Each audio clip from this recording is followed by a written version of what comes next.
Hello friend, तर आता 11 वाजले आणि गाय आहे ना धुवायचं काम चालू आहे. तर काही गाय बसल्या आहे, तर नळीनं मस्त असं प्रेशरनी पाणी मारते आहे.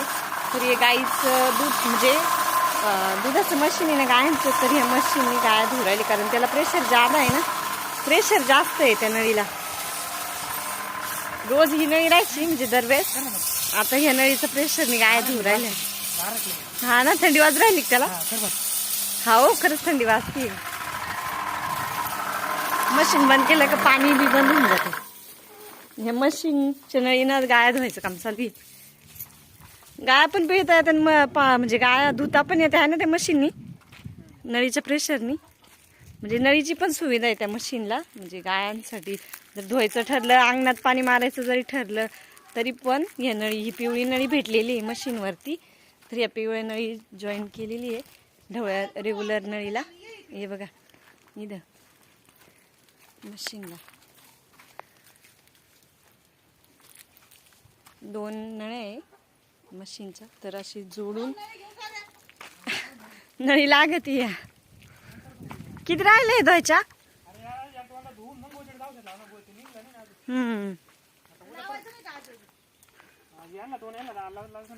गोचिडाचं औषध पण लावायचंय का हो? धुतल्यावरती लावायचं गोचिडाचं औषध. ती पाला खाऊ राहिली, लिंबाचं पान गळू राहिली ना आता. सगळं पाला गळून जाते लिंबाचा. पिवळे झाडं झाले, पानं झाले सगळे झाडाचे.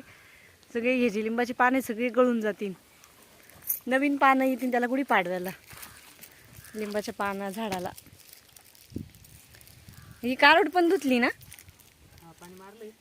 ती धुतली, ही धुतली, ती मोठी गाय पण एक धुतली. काही बसले खाली, गाय धुते. आज टाइम भेटलाय तर गाय धुते आहे ना. रोज कसं वाड्यांना जावं लागतं ना, आज नाही गेली वाड्यांना वाडी तोडायला, म्हणजे गायांसाठी वाडी आणायला नाही गेले आज.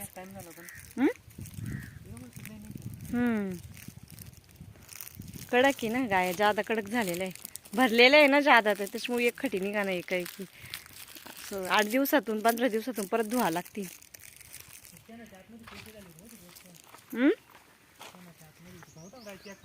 हा हा, एक आहे वरची दिसलं नाही. गोचिड ते शेण होतं ना, शेणने धुवून काढली ही गाय. तर काही अजून शेण राहिलेलं आहे धुवायचं. तर शेणाच्या आतमध्ये बघितले कसे गोचिड लटकले गायला, पहिले बारीक बारीक.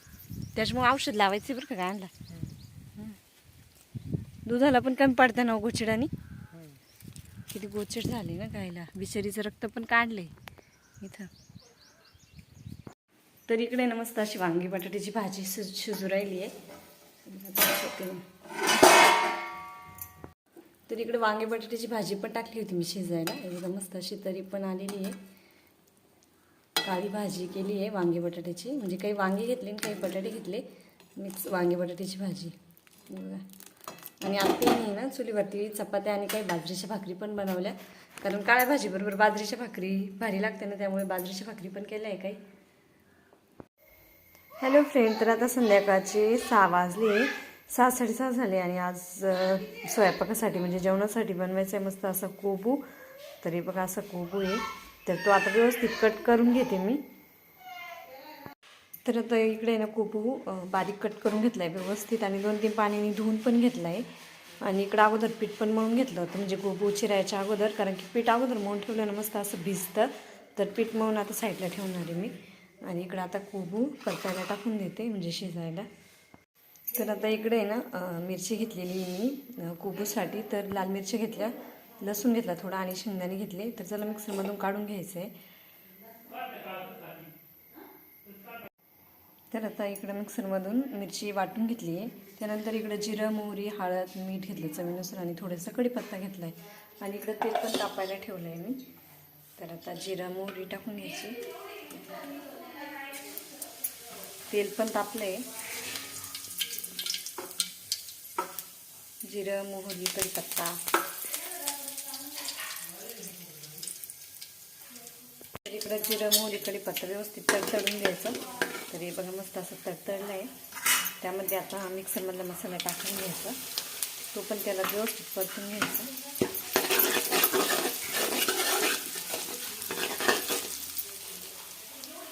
तर मस्त असं मिक्सरमधला मसाला पण परतून घेतल्यानंतर आता मीठ होतं तर ते मीठ पण टाकून घेतलं मी चवीनुसार. हे बघा व्यवस्थित त्याला परतून घ्यायचं. त्यानंतर आता कोबी टाकून घेतलं आहे तर कोबी पण परतून घेऊ.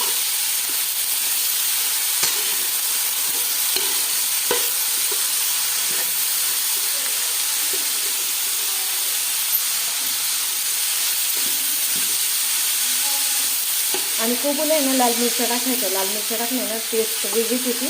तर कोणी कोणी हिरव्या मिरच्या पण टाकतं, पण जास्त करून मिरच्यांना लाल मिरचीचे कोबी आवडते त्यामुळे लाल मिरच्याच टाकते मी. आणि छान पण लागतो कोबी. आणि हिरव्या मिरच्याने कसं उघरट लागतो, थोडासा चव वेगळी लागते. तसं लाल मिरच्याने ना लाल तर एकदम लाल सगळीपर्यंत परतून द्यायचा आणि शिजून पण द्यायचं, मग भारी लागतं.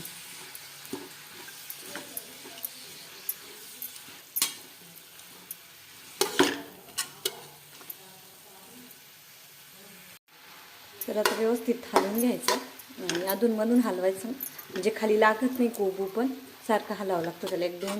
2-3 वेळा तरी हलावं लागतं कोबू. तर असं हलवून घ्यायचं आणि त्यावरती झाकण ठेवायचं, म्हणजे दमादमाने बरोबर शिजतो, वाफेवर पण शिजतो ना. तर असं झाकण ठेवून देऊ आणि आता शिजून देऊ. तर चला तोपर्यंत आता चुलीवरती जायचं आहे मस्त अशा गरमागरम चपात्या बनवायला. कोबूसोबत चपात्याच छान लागते, त्यामुळे मग मी चपातीच बनवतो. आम्ही सगळे म्हणजे सगळ्यांना पण चपात्या आवडते, त्यामुळे पीठ मळून ठेवलं होतं मी अगोदरच. हॅलो फ्रेंड, ते बघा मस्त असा कोबू झालेला आहे. लाल जरच परतला ना छान लागतो. तरी ह्याची काळा काळा आहे ना, तरी इकडे पत्ता आहे बघा. मस्त असा कोबू झालेला आहे.